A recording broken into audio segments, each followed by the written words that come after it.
Et je vais vous parler ce soir du dérèglement climatique. Et oui, encore. Alors, je ne suis pas climatologue, non, je suis conteur. Oui, je compte les poissons. Compteur de poissons, et plus précisément, compteur de thon. Heureusement, je suis ingénieur, ce qui signifie que je peux vous parler d'à peu près tout en ayant un air très convaincant. Or donc, le dérèglement climatique. Je vais adopter un plan, somme toute classique, thèse, antithèse, synthèse. Thèse, l'avis de mes collègues scientifiques, antithèse, la réponse des politiques, et synthèse, vous verrez bien. Thèse, le dérèglement climatique. Il y a un faisceau de preuves convergentes issues du modélisme numérique, tout aussi bien de l'empirisme, et également de l'étude des prismes, des schismes, de l'électromagnétisme, du paléontogérontologisme, qui convergent toutes pour affirmer que le dérèglement climatique est une réalité. En effet, on ne peut expliquer l'augmentation constante des températures de l'anomalie de la surface de la Terre actuelle sans évoquer une augmentation du forçage radiatif exercé par les ci-devant gaz à effet de serre, j'ai nommé dioxyde de carbone, protoxyde d'azote, méthane, halocarbures, etc. C'est chiant, hein. Eh ouais, moi j'en peux plus. Là, j'ai fait ça pendant des années. J'ai battu mon record de mots en isme ce soir devant vous. Mais là j'en peux plus. Là, je sature, Parce que, vous voulez que je vous dise, le problème, c'est quoi? C'est qu'on vit dans une société scientiste. Et oui, avant, quand on avait un problème, il y avait Dieu. On lui demandait de trouver une solution. Et le curé nous donnait la solution que Dieu avait trouvée. Alors, pour le curé, c'était assez tranquille. Hein. Quand il montait en chair, il pouvait raconter à peu près n'importe quoi, personne ne comprenait rien. Alors le curé était là, in nominem pastis, spirituus vinus, vino, novici. Et ça passait comme une lettre à la poste. Maintenant, on n'a plus Dieu. On a la science à la place. Et ce sont les scientifiques qui ont remplacé les curés. Alors quand on a un problème, on demande aux scientifiques de trouver une solution géniale. Et ils trouvent. On est malade, ils trouvent les médicaments qui prolongent la vie.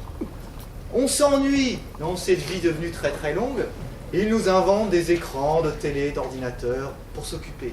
On déprime, et ils nous trouvent les antidépresseurs. On a faim, et ils nous trouvent les OGM. Et en plus, on a le nucléaire pour alimenter tout ça et que ça se passe bien. Le progrès, quoi. Le problème, c'est que moi, je suis scientifique et le progrès, j'y crois plus. Alors, il faut que je vous explique. Avant, j'étais normal. J'avais tous les bons mots en heure. Enfin, dans ma classe de privilégiés. J'étais ingénieur, j'étais docteur, frimeur. On m'avait dit, si tu fais tout bien comme il faut, si tu fais des bonnes études, si tu vas rentrer vraiment dans le moule, tu auras tout ce que tu veux. Une belle vie, une belle femme, des enfants, un bon boulot, une voiture avec des porte-gobelets, un pavillon de banlieue, enfin tout le package, la totale. Donc j'ai fait tout ça. Résultat, bac plus 16. Je déboule sur le marché du travail. Et là, pas un boulot stable. Je n'arrive pas à trouver un seul boulot stable.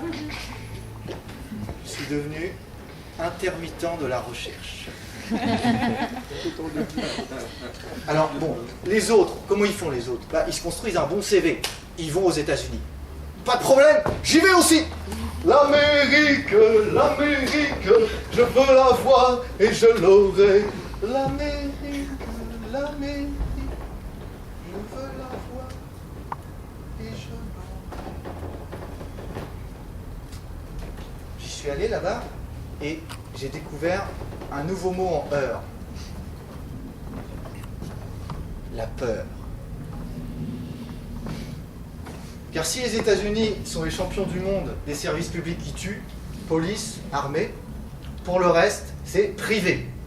Éducation privée, assurance maladie privée, retraite privée et privée d'assurance chômage. Donc, quand vous vivez dans cette précarité permanente, la seule façon de vous en sortir, c'est le dollar, le billet vert. Donc les gens courent après le dollar, ils en veulent toujours plus. Alors moi, à la base, le dollar, ça ne m'intéressait pas franchement. Mais j'étais plongé là-dedans. Et petit à petit, j'ai commencé à voir des dollars partout. Des dollars, des dollars. J'en voulais encore plus. Je les voyais dans mes rêves un peu partout. J'en voulais, je les attrapais. Des dollars, des dollars, des dollars. Et tout ça parce que j'avais peur. J'avais peur d'être renversé par une voiture. J'avais peur de tomber malade. J'avais peur de perdre mon boulot. J'avais peur d'être envoyé dans mon pays. Et en plus, j'ai rencontré un deuxième mot en heure là-bas. Gaspilleur. Gaspilleur. Parce qu'aux États-Unis, c'est un gros 4x4 par personne, une grosse climatisation, des gros avions, des gros hamburgers, des gros Américains, d'énormes émissions de gaz à effet de serre. Alors, je suis rentré en France. Et là, bing, rebolote. Un abo sur tous les écrans de télévision en campagne qui ne jure que par les States. Il voulait faire chez nous ce qui existait déjà là-bas. C'en était trop. Là, j'ai réalisé que je ne voulais pas que ça arrive, qu'il fallait l'empêcher. Et pour l'empêcher de faire ça, il fallait qu'on soit tous ensemble, qu'on se rassemble tous, pour qu'on puisse agir, pour régler les problèmes de la société. Mais j'ai vite réalisé aussi que, avant d'agir, il fallait comprendre. Il fallait comprendre comment le monde autour de nous fonctionnait. Donc je me suis dit, voilà, qu'est-ce qui est vraiment important? Qu'est-ce qui est vraiment important à comprendre? En bon biologiste, je savais qu'une espèce, n'importe laquelle, si elle vit dans un milieu qui n'est pas adapté, elle ne va pas faire long feu, elle va disparaître. Et j'avais l'impression que tout ce qu'on était en train de faire là, autour du climat, c'était un problème pour notre milieu de vie. On était en train de foutre en l'air notre milieu de vie. Donc, je me suis dit que la première priorité, c'était de comprendre cette crise climatique pour essayer de trouver des solutions. C'est ce que j'ai commencé à faire. Je me suis renseigné, documenté sur plein de choses pour essayer de comprendre ce qui se passait. Et ce que je voudrais faire ce soir avec vous, c'est d'une part partager mes angoisses autour de tous ces problèmes, parce que la thérapie de groupe, ça a du bon. Ça fait du bien de se confier, de raconter tout ça. Et puis qu'on est toujours mieux à plusieurs pour essayer de trouver des solutions. Alors, la première question que je me suis posée, c'est quoi cet effet de serre? J'ai très vite réalisé que ça n'avait rien à voir avec le jardinage, c'était un truc beaucoup plus important. Et que pour en parler, il fallait en parler différemment. Alors ce soir, j'aurais pu venir devant vous avec un bel ordinateur, connecté à un beau vidéoprojecteur, avec un beau diaporama, vous savez, le PowerPoint, le point puissant, in French in the text. J'ai voulu faire quelque chose de plus sobre. Donc, j'ai inventé le concept de carton puissant.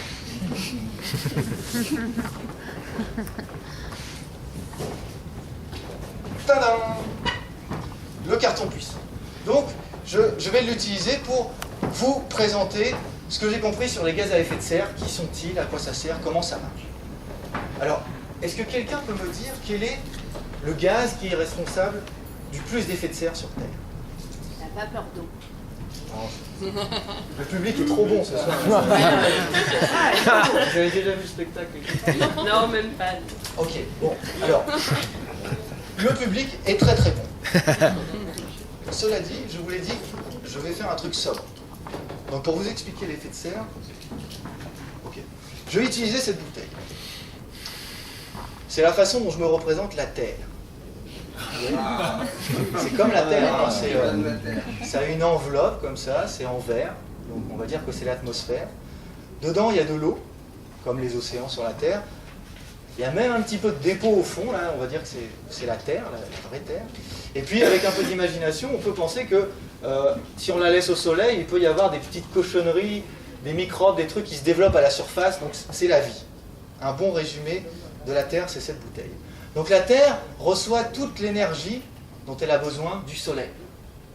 Et le soleil chauffe, bien sûr, l'intérieur de la bouteille, chauffe l'eau qui se trouve à l'intérieur. Et l'eau qui chauffe va se mettre à émettre des infrarouges. Ne paniquez pas, infrarouge, je peux expliquer.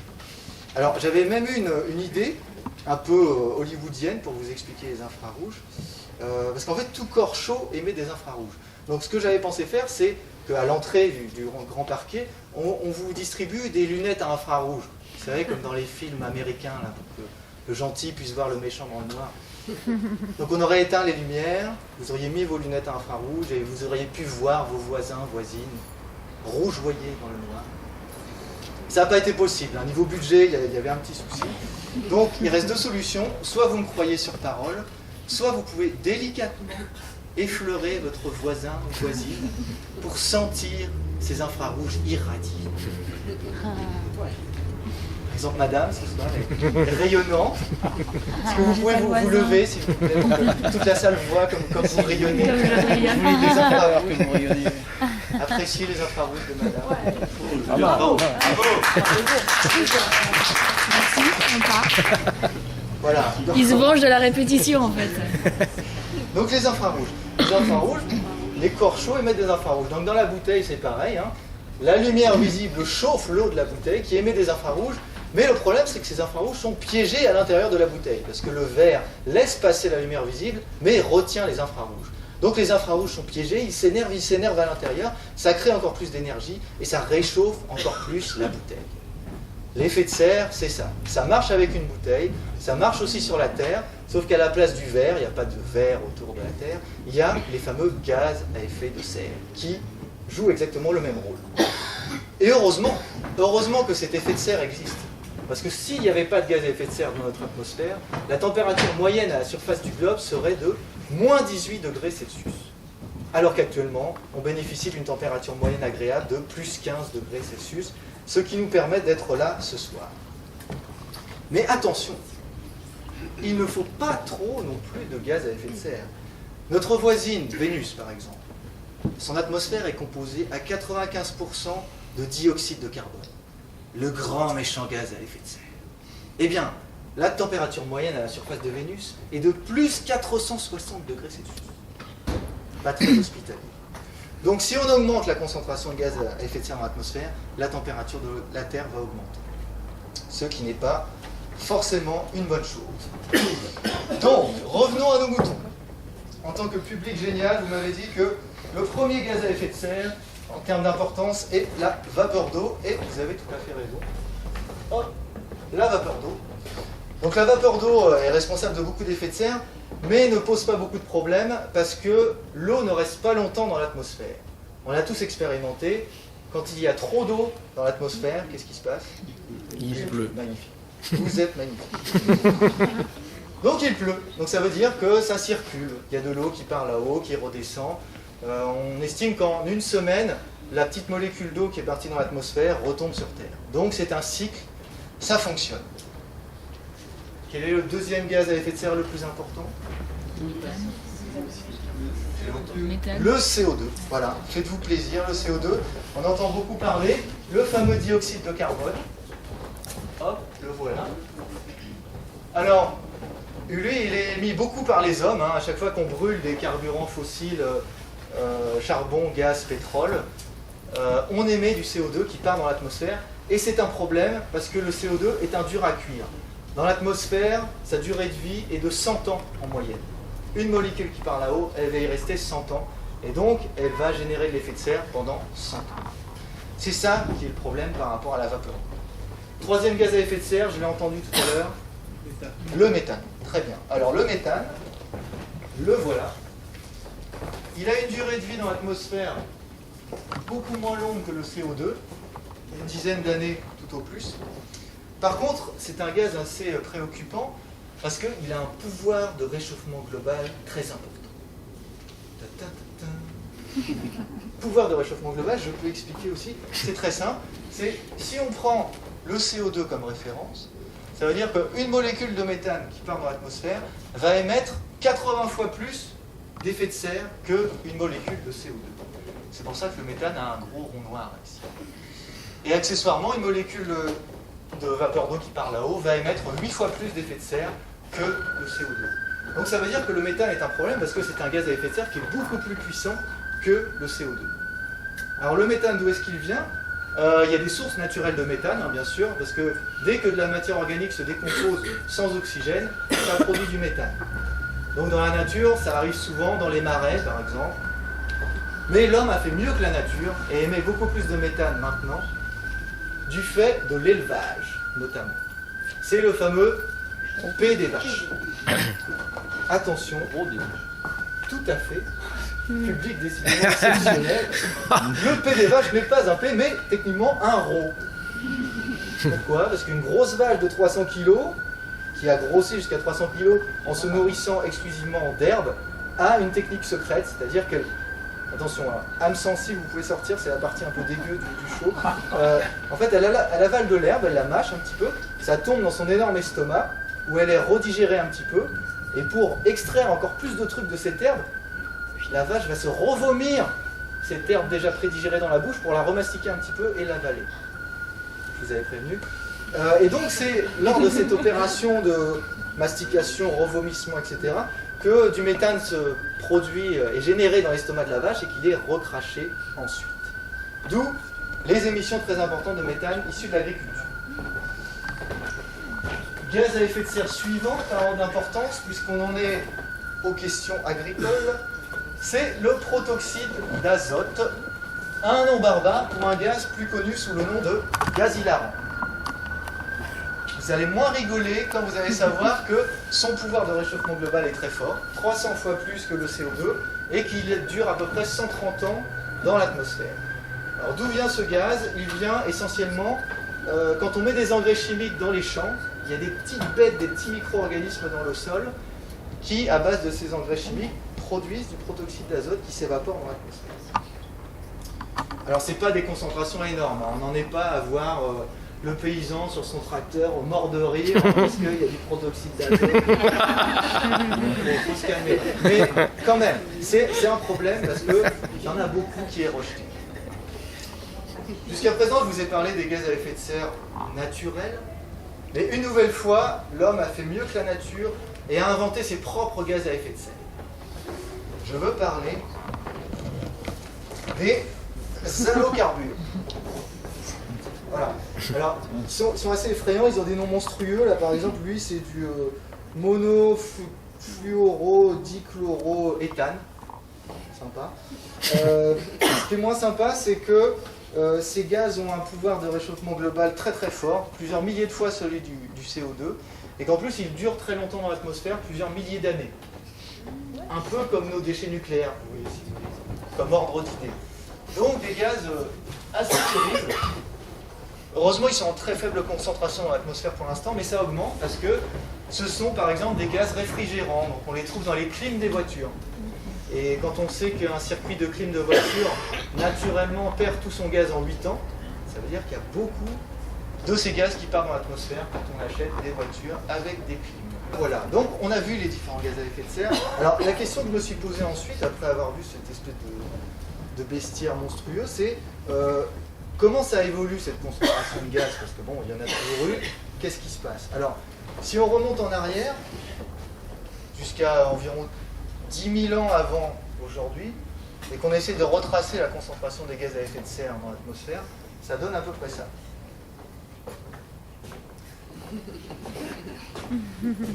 Au début, c'est chiant. Et puis tout d'un coup, ça commence à crever le plafond. Qu'est-ce qui s'est passé? Au moment où ça a commencé à monter un peu, c'est l'époque où l'homme a inventé la chaudière à charbon et a démodé la tradition ancestrale de l'esclavage, qui avait cours jusqu'à présent. Et ensuite, donc, ça a commencé à augmenter un petit peu, et puis tout d'un coup, ça s'est emballé à partir des années 50, quand nous, pays du Nord, avons commencé à nous industrialiser à fond les ballons et à griller de plus en plus de carburants fossiles et à envoyer de plus en plus de carbone dans l'atmosphère.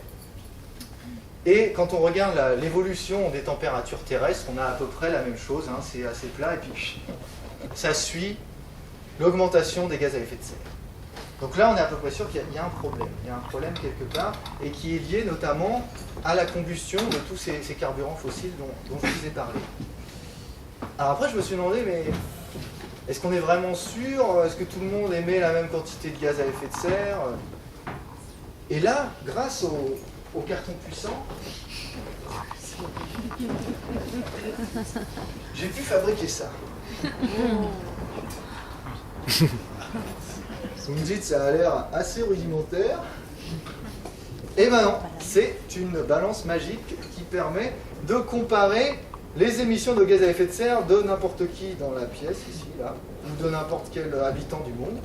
Donc, une fois que j'avais fabriqué cette balance magique, il me suffisait de convoquer un panel représentatif d'habitants de la Terre et de les peser. Ce que j'ai fait. Donc j'ai commencé par lui, vous le reconnaissez, c'est nous. Hop, alors je vais le mettre là. Alors un Français moyen émet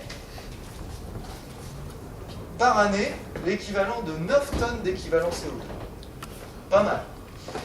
Par contre, si on le compare à lui, vous le reconnaissez tous également, le brave oncle Sam, alors là, on est battu à plat de couture. Hein. Je vous préviens tout de suite, un États-Unien émet 2 fois plus de gaz à effet de serre par tête de pipe et par an que nous.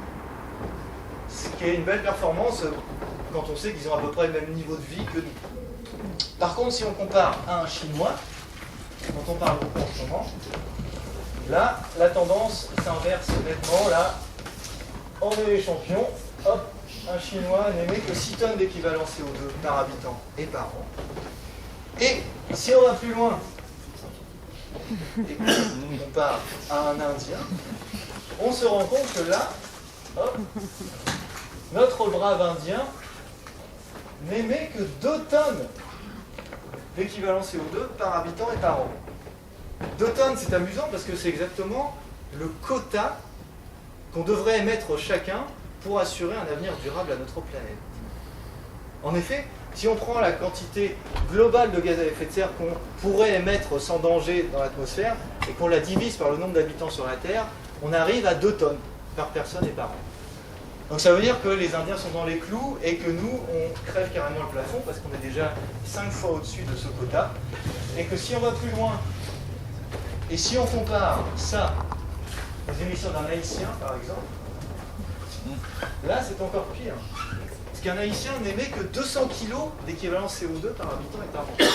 Ça veut dire qu'un Haïtien pourrait émettre 10 fois plus de gaz à effet de serre, donc se développer 10 fois plus que ce qu'il est actuellement, si on respectait ce quota d'émissions de gaz à effet de serre. Alors, cette démonstration, je pense, m'a convaincu en tout cas. Je ne sais pas si c'est le cas pour vous, mais pour dire que gaz à effet de serre, énergie, il y a une relation qui est assez directe parce qu'avec cette énergie extrêmement puissante et bon marché des hydrocarbures, on fait plein de trucs. On fait tellement de trucs que si on voulait remplacer le pétrole du jour au lendemain par des esclaves, hein, comme au beau vieux temps, un Français moyen, n'importe qui dans cette salle, aurait besoin de 200 esclaves par jour pour assurer tous ses besoins. Ça veut dire se transporter en métro, ce serait plus un métro, ce serait des calèches avec des esclaves à clé pour le faire avancer, cultiver les champs, chauffer les maisons, etc. etc. 200 personnes, vous vous rendez compte? Alors, c'est ce qui m'a fait penser qu'on pouvait dire sans trop de problème que dans nos sociétés, au moins les pays du Nord, nous étions des drogués à l'énergie.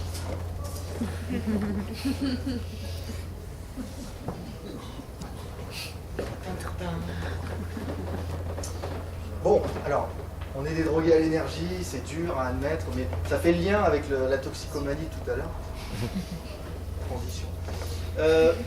Mais pourquoi? Moi, je me suis demandé, voilà, on émet des gaz, on voit c'est compliqué, tout le monde n'émet pas la même quantité, mais est-ce qu'on a vraiment besoin d'émettre des gaz à effet de serre? Pourquoi est-ce qu'on émet des gaz à effet de serre?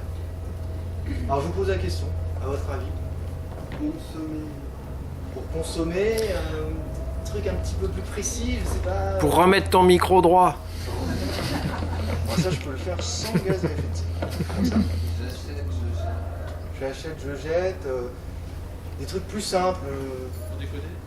Pour déconner. C'est quoi la question? Tu peux redire? Pourquoi, alors, à quoi ça sert d'émettre des gaz à effet de serre? Qu'est-ce qu'on fait avec... pourquoi est-ce qu'on émet des gaz à effet de serre? Pour se déplacer. Ça, très bonne réponse. C'est justement le premier poste d'émission de gaz à effet de serre en France. C'est les transports, avec 30% des gaz à effet de serre émis pour se déplacer. Mais sans transport, il n'y a pas rien qui fonctionne. On va en discuter. Pour l'instant, je vous fais part de ce que j'ai appris. Je suis transporteur. Tous les transports. De marchandises, de passagers, tous les transports. Les avions, les camions, les voitures, tout confondu. 30%. Se nourrir. Se nourrir, c'est un usage important aussi. L'agriculture est responsable de 20% des émissions de gaz à effet de serre en France. Ensuite, si vous pouvez... Se chauffer. Alors, se chauffer. 25% des émissions de gaz à effet de serre. Alors c'est chauffer les maisons, c'est chauffer aussi l'eau pour se laver, pour continuer à sociabiliser aussi. Et il reste un dernier usage. Les loisirs. L'agriculture. Non, j'ai entendu usine. La Et fabrique. la réponse est usine, effectivement, bravo. L'industrie qui est responsable de 23% des émissions. Je vais essayer de décaler un peu ça. Voilà. Super. Alors bon, il faut savoir que toutes ces émissions par usage augmentent en général, sauf l'industrie, parce que l'industrie est aux mains de capitalistes dont l'obsession est de faire du profit. Et ces capitalistes ont bien compris que économiser de l'énergie, ça faisait gagner de l'argent. Donc les émissions de gaz à effet de serre de l'industrie ont diminué de 20% ces 15 dernières années, alors que tous les autres usages ont augmenté. Là, à ce moment-là de ma réflexion, je comprenais que c'était compliqué. Il y avait plein de gaz à effet de serre différents, il y avait plein de gens différents qui les émettaient, il y avait plein d'usages différents. Mais qu'est-ce qu'on risquait au final? Parce que bon, c'est compliqué et tout. Est-ce qu'il y a des risques? Là, j'ai eu la réponse très vite, parce que je ne sais pas si vous avez remarqué ces derniers temps, mais on est plutôt bombardé de tout un tas de risques qui sont liés au dérèglement climatique. C'est un peu, ça arrive de tous les côtés. Donc là, ça a été assez facile de me documenter. J'ai essayé de voir d'abord, en regardant dans le rétroviseur, qu'est-ce qui s'était passé dans le passé climatique de la Terre avant. Est-ce qu'il y avait eu des grosses variations de température? Est-ce que ça avait donné? Un bon exemple, c'est les glaciations. Vous savez qu'il y avait des glaciations dans le passé, les mammouths, tout ça. Qu'est-ce qui se passe dans une glaciation? En gros, c'est une diminution de 5 degrés de la température moyenne de la Terre, ce qui est déjà pas mal. Et ça entraîne, par exemple, une diminution de 100 mètres du niveau des mers, parce que tous les glaciers, ils pompent l'eau de la mer, donc il y a moins de mer. Et puis, globalement, on ne reconnaît pas notre planète, parce qu'il y a des glaces partout en Europe. L'Europe, c'est la Sibérie, c'est très très différent de ce qu'on connaît. Sauf qu'une glaciation, ça arrive en 10 à 20 000 ans. C'est sur un temps très très long. Et bien nous, ce qu'on est en train de faire actuellement, on est parti pour faire plus 4 degrés, mais en 100 ans. Yes, we can. Toujours plus fort. Donc, ça vous donne un peu un ordre de grandeur de ce qu'on est en train de faire. Alors, rapidement, les risques, vous en avez tous entendu parler. Il y a une augmentation de température, donc il y a plus d'évaporation, il y a plus d'eau dans l'atmosphère, il y en a moins sur la Terre. Donc, sécheresse, les déserts augmentent, surtout dans le sud, les pays qui sont les moins riches vont être concernés. Il y a moins d'eau, donc il y a moins de nourriture, risque de pénurie alimentaire. Et un problème très important, c'est que jusqu'à présent, la vie, la nature, la biosphère, enfin surtout les plantes en fait, se comportent comme ce qu'on appelle des puits à carbone. Il faut vous imaginer des puits et puis ça absorbe du carbone. Mais on imagine que si la température augmente trop et qu'il y a trop de carbone dans l'atmosphère, au bout d'un moment, ces puits ils vont saturer, quoi. Ça va déborder et le processus va s'inverser. Au lieu d'être des puits, ça va devenir des sources de carbone. Le puits va déborder. Et ça, c'est assez flippant parce qu'on ne sait pas trop quand est-ce que ça va arriver et comment ça peut se produire. Un bon exemple, c'est, vous avez tous entendu parler, en Sibérie, il y a des grosses émissions de méthane maintenant. Il y avait du méthane qui était stocké dans le sol gelé. Et maintenant, il est en train de repartir dans l'atmosphère parce qu'on a franchi un seuil de température. Donc il y a ces seuils de température qui sont difficiles à évaluer, on ne sait pas trop ce qui va se passer. Ensuite, il y a d'autres choses, par exemple les maladies tropicales. On imagine que le paludisme va revenir dans nos contrées, puisque les moustiques vont trouver des lieux de vie plus favorables chez nous. Tout ce genre de choses-là. Et le gros truc, le gros problème qui va se poser aussi, c'est que parallèlement à tous ces problèmes de réchauffement climatique, on va avoir de moins en moins de pétrole, d'autres énergies, pas chères, puissantes. Donc on va avoir de moins en moins de moyens pour s'adapter à tous les problèmes qu'on va avoir à l'avenir.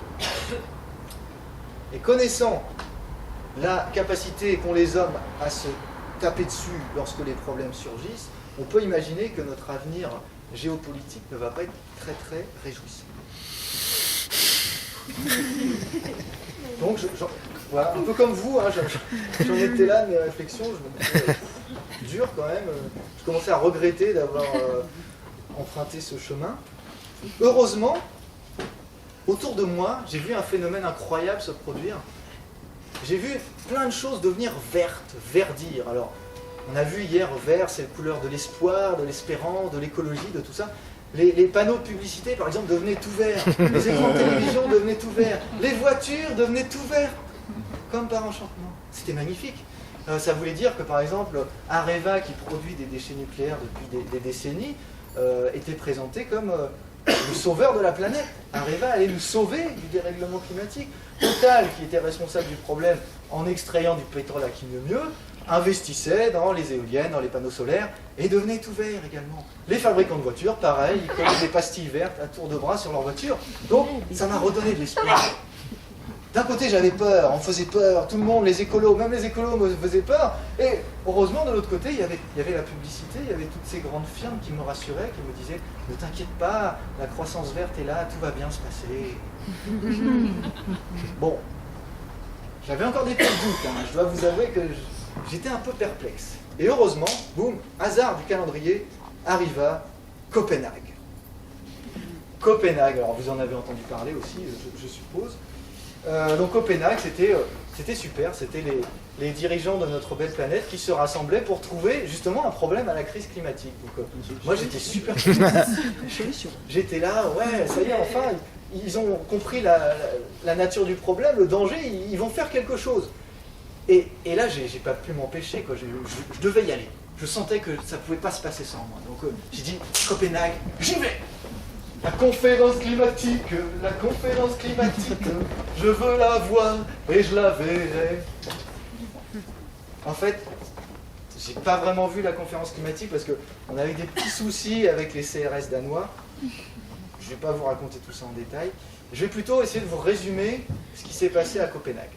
Alors, pour ça, je vais faire de nouveau appel au carton puissant avec le petit théâtre de Copenhague. Parce que ce qu'il faut bien comprendre, c'est que Copenhague, c'était le théâtre des nations. Hein. C'était pas autre chose. Donc on avait des acteurs, on avait des metteurs en scène. Alors, les metteurs en scène n'étaient pas très motivés dès le départ, mais on pouvait se dire, tant pis, hein, il y a des super acteurs, ils vont peut-être brûler les planches, ils vont raconter tout ça. Donc je vous présente mes acteurs, c'est un peu les mêmes que tout à l'heure. Hein. Donc on avait des pays du Sud, on avait l'Inde, on avait des pays africains, on avait des Chinois aussi. Alors, je ne sais pas où sont passés les Chinois. Ils sont importants quand même. Ah ouais, les Chinois, hop.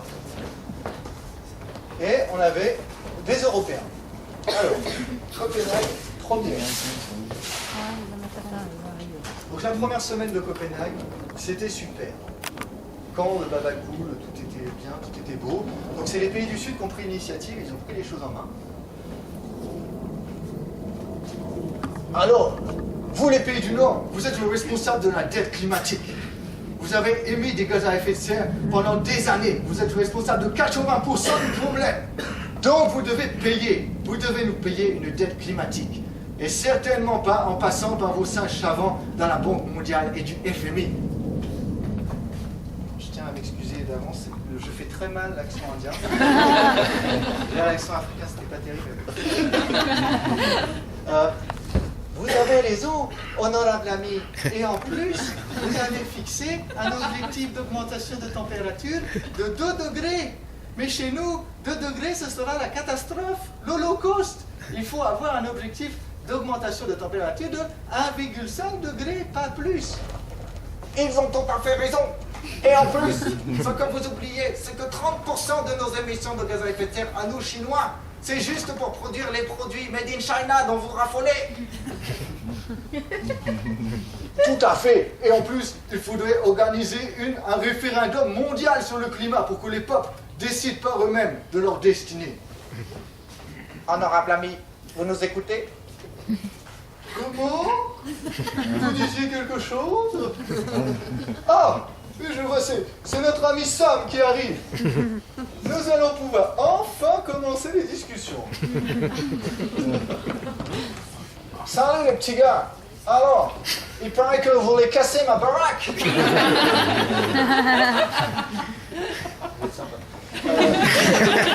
C'est vrai qu'on émet beaucoup de gaz. Mais les Chinois, ils en émettent 4 fois plus que nous. Enfin, plus que nous maintenant. Et en plus, il faut les surveiller, hein, parce qu'ils ne tiennent pas leur parole quand on leur dit de réduire. Mais, honorable ami, vous oubliez que nous sommes 4 fois plus nombreux que vous. Pourquoi est-ce qu'un États-Unien aurait le droit de polluer 4 fois plus qu'un Chinois? Eh bien, parce que nous sommes le pays de la liberté. Et qu'en plus, on a la plus grosse armée.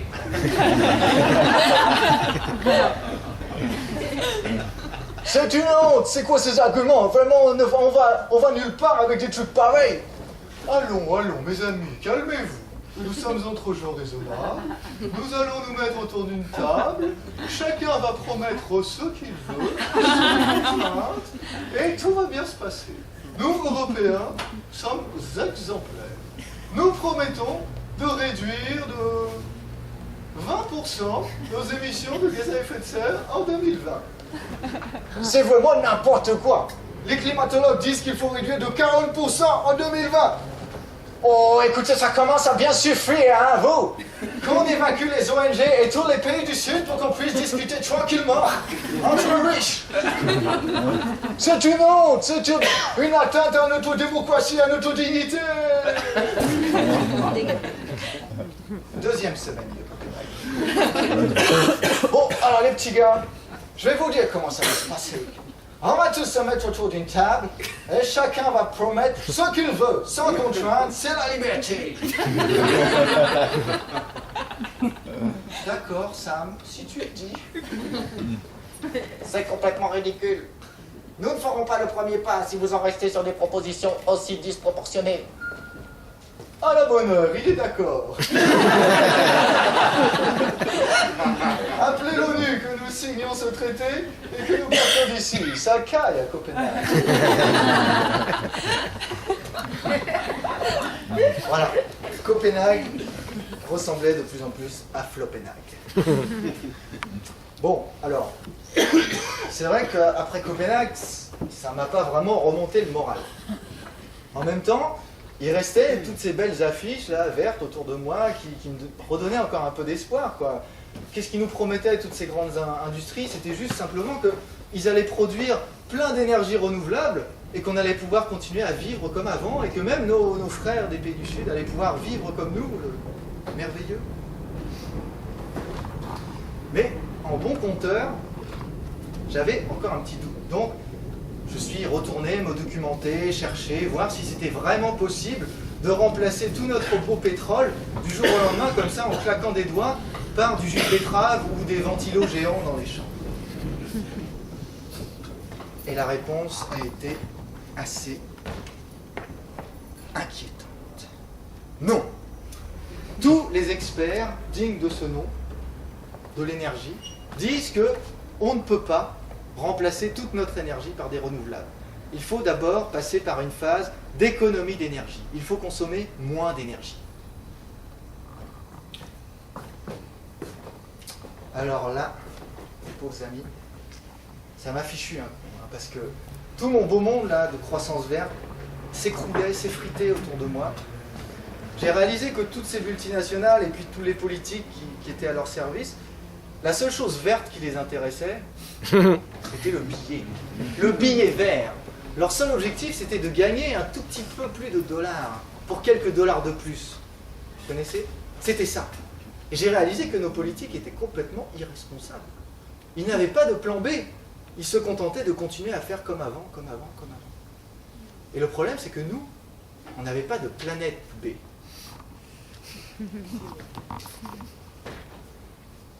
Alors, là, j'aurais pu sombrer dans une déprime monumentale, mais bizarrement, c'est un peu l'inverse qui s'est produit. Là, j'ai vraiment réalisé qu'on allait devoir changer. Il fallait qu'on change. Et que devoir changer, ça pouvait être positif aussi. C'est-à-dire qu'on pouvait nous-mêmes, tous ensemble, essayer d'inventer un plan B qui soit moins mauvais que tout ce qu'on nous proposait. Donc j'ai commencé à cogiter, à me dire, voilà, le changement, il faut faire quelque chose. Alors, quand on veut changer, le premier problème, c'est par où commencer? Qu'est-ce qu'on peut faire? Donc moi, ce que j'ai commencé à faire, je me suis rappelé de quelque chose que M. Gandhi avait dit un jour. M. Gandhi avait dit, tu dois être le changement que tu veux voir dans le monde. Je vous laisse méditer là-dessus quelques instants. Donc ça voulait dire que le premier niveau auquel il fallait que je change, c'était au niveau individuel.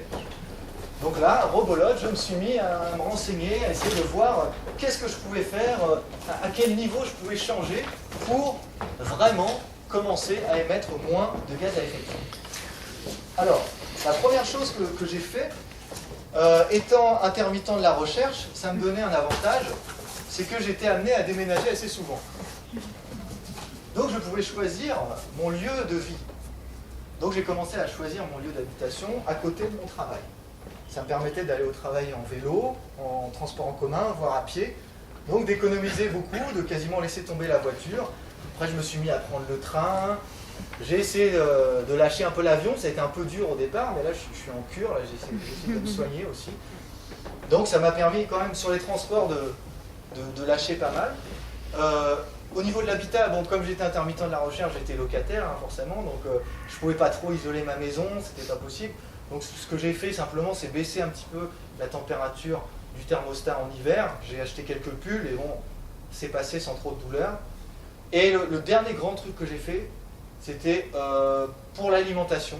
Alors là, je me suis dit, je me suis documenté encore une fois, hein, le compteur, hop.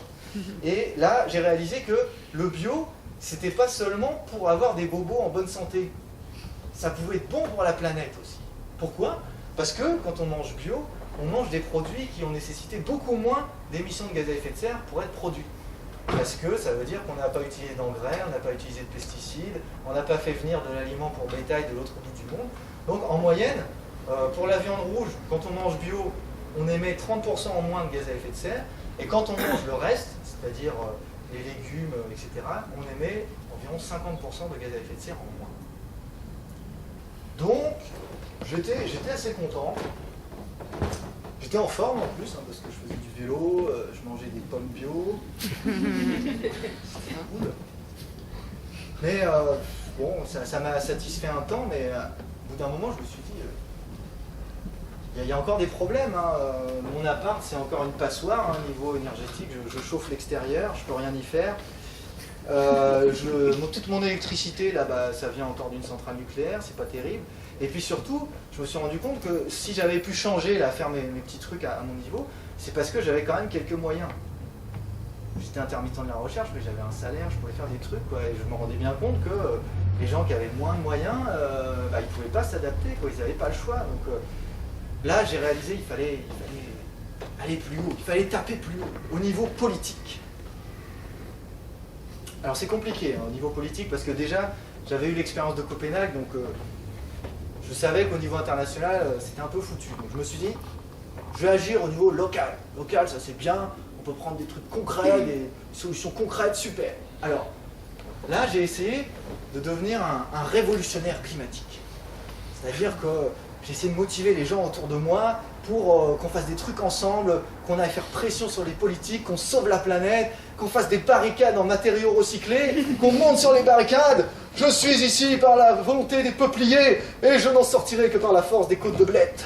Hein, ce genre de choses-là, vous voyez. Faire des lâchers de panneaux solaires sur les toits, des lâchers de vélos sauvages dans les villes, enfin, des trucs tripants comme ça. Bon, je dois vous avouer, ça n'a pas très bien marché. Hein. Je ne dois pas être un super leader d'éco-guérilleros.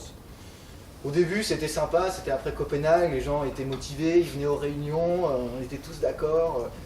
Puis au bout d'un moment, ça s'est essoufflé. On essayait de faire des actions un peu spectaculaires, drôles, machin. Et puis, très rapidement, plus rien. Donc là, au niveau politique, action, c'était pas terrible. Donc, heureusement, j'ai trouvé une autre forme d'action qui me convenait mieux en moi en bon compteur. Moi, le truc qui me plaisait, c'était compter aussi. On a lancé ce qui s'appelle, dans ma région, un scénario énergie-climat citoyen. Ça pète. Alors c'est quoi? C'est très simple en fait. Hein. C'est des espèces de gens un peu illuminés comme moi qui se rassemblent et puis qui décident on va faire ce que les politiques ne font pas ou ne veulent pas faire, c'est-à-dire se projeter un peu dans l'avenir pour essayer d'imaginer le futur énergétique et climatique de notre région. Donc en gros, on compte toutes nos consommations d'énergie sur la région, on compte aussi nos émissions de gaz à effet de serre, et on essaie de discuter, de raisonner pour les faire diminuer de façon à limiter les effets du réchauffement climatique et autres. Donc pour nous, c'est passionnant, hein, on se réunit comme ça, on fait des réunions à 2-3, on s'enthousiasme sur les émissions de méthane par tête de vache ou la production électrique d'une éolienne, enfin ce genre de choses-là, vous voyez, des trucs passionnants. Et quand on met tout ensemble, c'est quand même bien.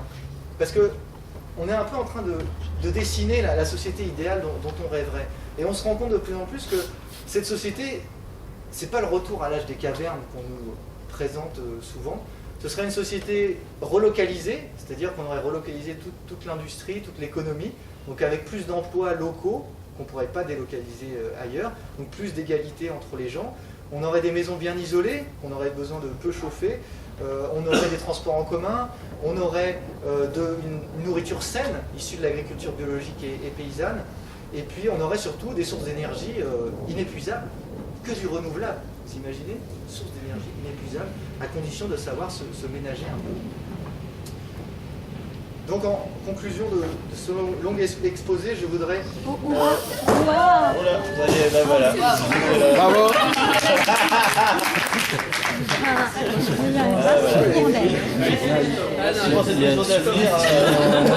Les effets spéciaux vont pas aller.